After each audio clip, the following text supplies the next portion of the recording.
Donc on est parti pour combien de temps là, Gaëtan? Pour 1 heure de balade.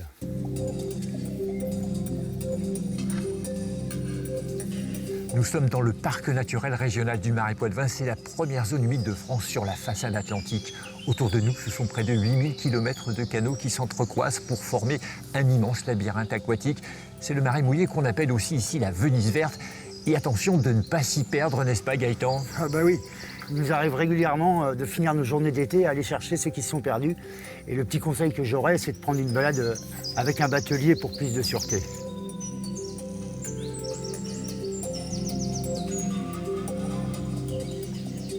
Alors qu'est-ce qu'on vient chercher ici, Gaëtan?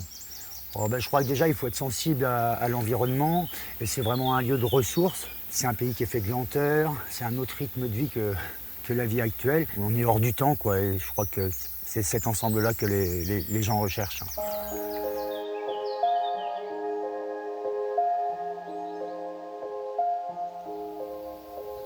Alors on trouve beaucoup d'essences d'arbres dans le Marais Poitevin, mais il y en a un qui est emblématique. Alors, en voilà un ici. C'est un arbre qu'on appelle le frêne tétard, un trogne. On conseille aux propriétaires d'en mettre un tous les 2-3 mètres pour que les racines se rejoignent et forment un mur de racines qui va consolider la berge. Et il y a une particularité ici dans le Marais Poitevin, c'est qu'on peut faire du feu sur l'eau. Avec le temps, la végétation se décompose et crée du gaz qu'on appelle le méthane.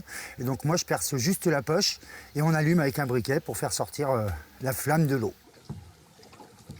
C'est impressionnant et c'est peut-être ce qui attire ici les amateurs d'aventure. Chaque année, ils sont nombreux à venir dans le Marais Poitevin pour apprendre la survie. C'est à quelques kilomètres et ils nous attendent.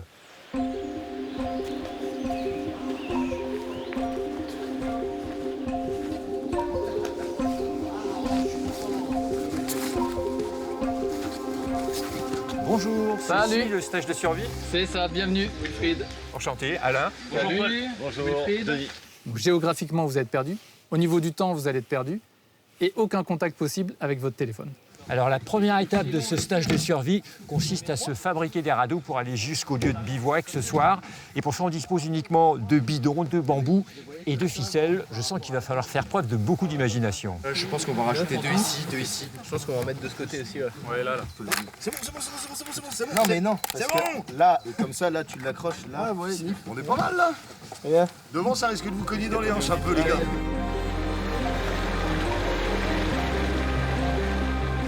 Ah, c'est pas évident à diriger, hein.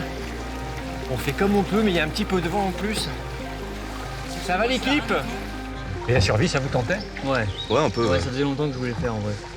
Ouais, essayer quoi. Apprendre à faire des trucs qu'on fait pas d'habitude quoi. Ouais, c'est Déconnecter aussi parce que du coup on n'a pas nos téléphones. ça. Ouais, c'est ça. C'est super. Je vous emmène sur le bivouac qui se trouve un petit peu plus loin derrière. Et il y a des orties comme ça partout? Il y a des orties comme ça un petit peu partout, en effet. Levez bien les mains. Ou pas. Et voilà, le bivouac. Donc c'est ici qu'on va dormir, C'est ici qu'on va faire du feu, préparer l'eau, préparer la nourriture, faire les abris.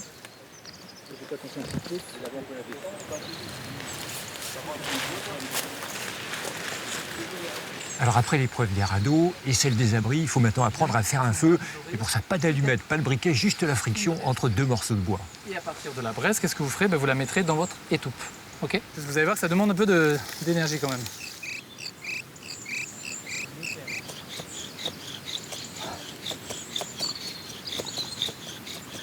C'est bon? Dépose doucement. C'est ok. Comme ça on peut l'attendre quoi. Vous me faites un aqua là les gars? Après avoir fait un feu, on va maintenant aller chercher de quoi manger dans le Marais Poitevin. Vous allez voir que la nature ici est assez généreuse. Vous avez vu, le champ est rempli d'orties. Hein. Vous avez vraiment de quoi manger, c'est top. Vous prenez par-dessous, on tire sèchement. Ensuite, on roule. On casse les petits picots et on mange. On va les laisser faire leur premier bivouac. Ici, nous, on va faire un voyage dans le temps. Le Marais Poitevin n'a pas toujours existé. Imaginez autrefois la mer arrivait jusqu'ici, aux portes de Niort. Alors comment tout ça s'est transformé? On vous explique.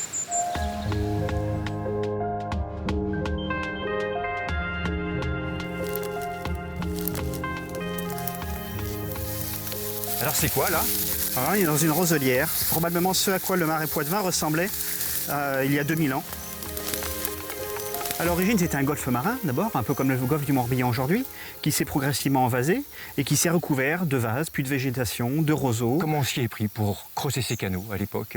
On sait peu de choses sur les techniques qui ont été employées parce qu'on a peu d'archives qui nous en parlent, donc on peut extrapoler, on peut aussi voir qu'il y a des outils qui sont encore utilisés comme la fraie. Donc on peut imaginer que ce type d'outil existait déjà au Moyen-Âge puis au XVIIe siècle pour creuser les canaux et évacuer toute cette boue, toute cette vase, toute cette terre. L'objectif du dessèchement du marais Poitevin était de mettre en valeur, de cultiver cette terre qui apparaissait particulièrement riche.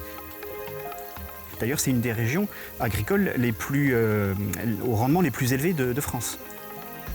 Alors comment ça fonctionne le marais Poitevin? Le marais Poitevin, au moins pour sa partie desséchée, fonctionne avec des ouvrages comme celui-ci, qui ont été construits au XVIIe siècle et qui encore aujourd'hui sont en fonctionnement. C'est-à-dire que toute l'eau arrive derrière nous par des grands canaux qui font plusieurs dizaines de kilomètres de long et vient s'évacuer jusqu'à la mer, jusqu'à la baie de l'Aiguillon à travers ces portes.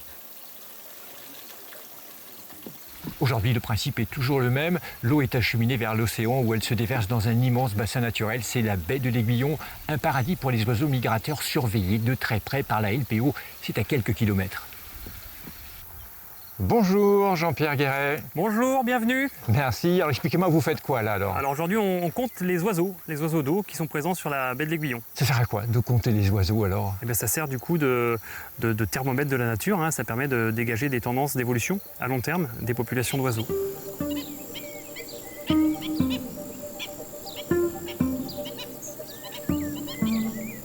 Là, on a un beau groupe de 300 barjacs noirs, on a plus de 1200 bécassos variables, donc ça semble plutôt bien parti pour aujourd'hui.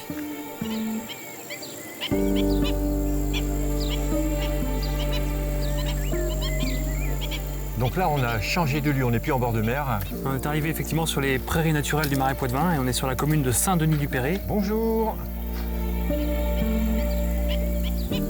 On a la chance d'être au cœur d'un site naturel protégé et de pouvoir observer les oiseaux dans leur milieu naturel sans les déranger. Donc alors, qu'est-ce qu'on peut observer là? Qu'est-ce qu'il y a comme oiseau typiquement? Mais là, juste devant nous, il y a l'évano huppé, donc voilà, une espèce limicole typique des prairies humides du marais Poitevin. Le canard colvert, à sa gauche. Ensuite, tout au fond, on voit un groupe là-bas blanc, c'est des spatules blanches.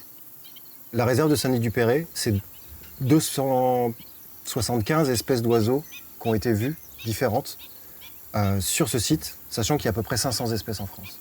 Ah oui.